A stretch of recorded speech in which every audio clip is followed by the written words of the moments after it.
A woman in Pennsylvania got a letter last spring from a lawyer she'd never heard of about an uncle she barely remembered.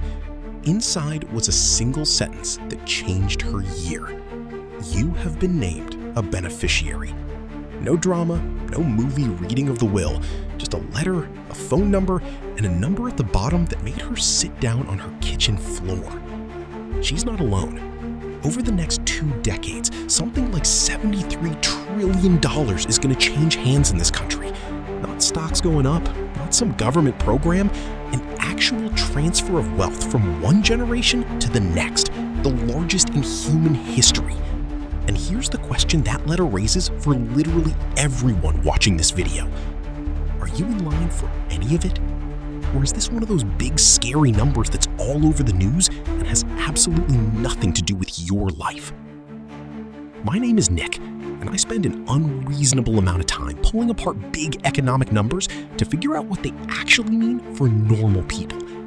If you've ever seen a headline about trillions of dollars changing hands and thought, sure, but not my family, stick around, because by the end of this video, you're going to know exactly which version of this story you're living in.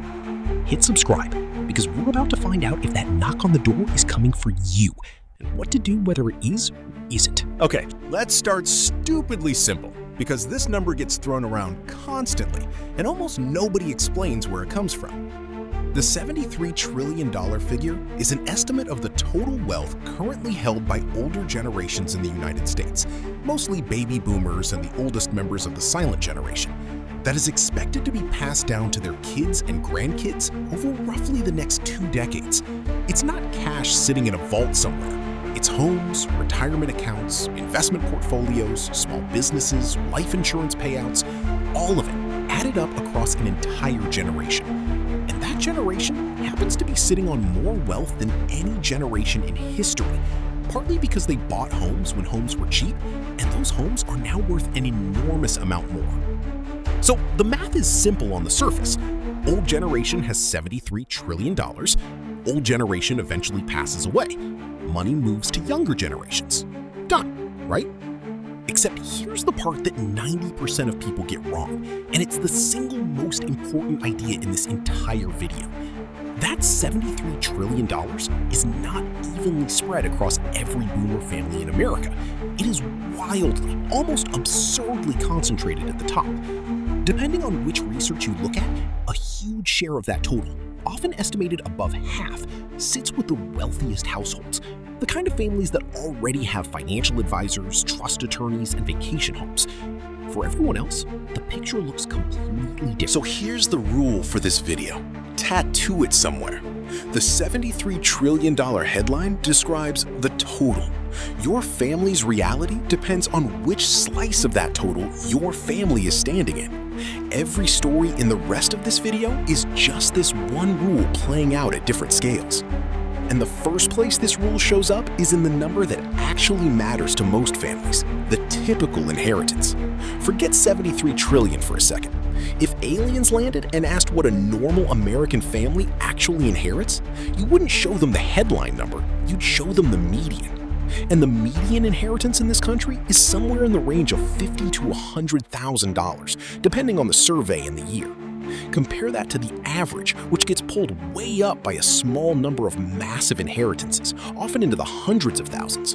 When the average is several times higher than the median, that's not a coincidence. That's the wealth concentration rule from a minute ago showing up in the data. Here's what that median actually looks like in real life. It's often not a check. It's a house that needs to be sold, split 3 ways between siblings who live in different states. It's a retirement account that has to be cashed out or rolled over with tax consequences nobody explained ahead of time. It's a life insurance policy that covers funeral costs and maybe pays off a car. For a lot of families, the inheritance isn't a windfall that changes your life. It's a few months of breathing room, or the down payment on a slightly better used car, or finally paying off that last credit card. Useful, meaningful, but not the kind of thing that ends up in a headline. And there's a wrinkle that almost nobody talks about, something researchers call the sandwich generation effect. A lot of boomers aren't just going to leave money to their kids someday. They're spending it right now on their own parents, the silent generation, who who are living longer than any generation before them. Long-term care, assisted living, in-home nursing, these costs have exploded, and they're often paid for out of exactly the assets that would otherwise become an inheritance. One study found that a meaningful share of boomers have already spent down a portion of what they expected to leave behind, specifically because of caregiving costs for their own aging parents.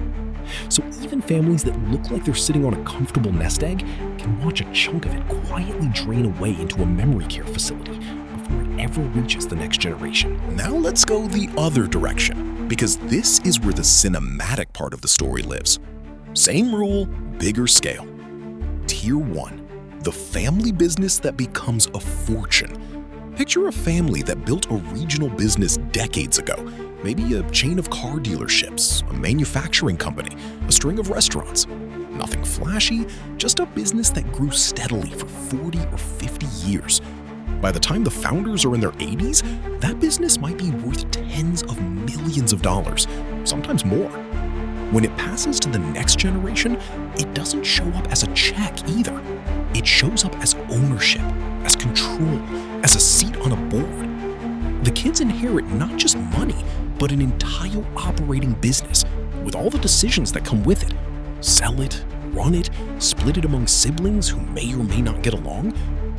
This is where a meaningful chunk of that $73 trillion actually lives, in privately held businesses that most people never think of as part of inheritance at all. Tier 2, real estate in the right zip code at the right time.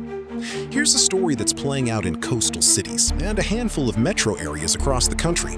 A couple buys a house in the 1970s for what sounds like a joke today, somewhere in the tens of thousands of dollars. They live in it for 50 years, raise their kids, pay it off completely. By the time they pass it down, that same house in that same neighborhood is worth well over $1 million, sometimes several million, purely because of where it happens to sit. The kids didn't do anything to earn that appreciation. They didn't work harder, save smarter, or make better decisions than anyone else. They just happened to be the children of people who bought real estate in the right place at the right time, decades before anyone could have predicted what that location would become. This is a huge, quiet driver of the wealth transfer, and it explains why two siblings who grew up in completely different parts of the country can end up on completely different financial trajectories, for reasons that have nothing to do with either of them. Tier 3, the ultra-wealthy and the trust machine. At the very top, inheritance doesn't even look like inheritance in the way most people picture it. Families with tens or hundreds of millions of dollars don't typically just write a will and wait. They use trusts, structures that can hold and transfer wealth across multiple generations while minimizing estate taxes, sometimes legally avoiding them almost entirely for very long stretches of time. There are strategies that allow money to be passed down to grandchildren and great-grandchildren, with the tax bill reduced dramatically compared to a simple inheritance. This is a meaningful part of why the top slice of that $73 trillion tends to stay at the top. It's not just that wealthy families have more money to pass down, it's that they have access to tools that make sure more of it actually arrives intact, generation after generation. Meanwhile, a middle-class family with a house and a retirement account is often working with nothing more than a basic will, if they have any estate plan at all. So you've got three completely different versions of the same headline. A median family getting $50,000 to $100,000 that gets eaten by taxes, splits, and sometimes a parent's own care costs. A family business or a lucky piece of real estate creating a genuinely life-changing transfer for the people involved.